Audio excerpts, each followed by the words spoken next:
Hello hi friends, good evening. ఇప్పుడు time అయితే 4:30 అవుతుందండి. వెదర్ అయితే చాలా కూల్ గా ఉంది. మా పండు కోసం అయితే స్నాక్స్ ప్రిపేర్ చేద్దాం అనుకున్నాను. బట్ తనకి తినిపించి నేను లంచ్ చేసేసరికి ఇంకా అలా ఈవినింగ్ అయిపోయింది. సో ఇంకా చేసే ఓపిక లేక ఫ్రిడ్జ్ లో యాపిల్స్ ఉంటే యాపిల్స్ పీల్ చేసి ఇలా కట్ చేసి ఇచ్చాను. సో మా పండు అయితే చాలా ఇష్టంగా తిన్నాడండి యాపిల్స్ అయితే. ఈ యాపిల్ పీసెస్ అయితే అందులో హాఫ్ అయితే తినేసాడు. ఇంకా హాఫ్ యాపిల్ అయితే ఇంకా తినలేకపోయాడు. సో చిన్నపిల్లలు కదండి, మొత్తం తినలేరు.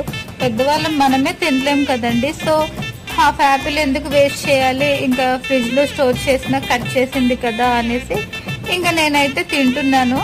సో యాపిల్ అయితే కూలింగ్ తగ్గింది కాబట్టి తిన్నా నో ప్రాబ్లం అండి, ఎందుకంటే వర్షాలు పడుతున్నాయి కదా. సో ఫస్ట్ టైం నా వీడియోని చూస్తే లైక్ చేయండి, సబ్స్క్రైబ్ చేసుకోవడం మర్చిపోకండి. Bye bye.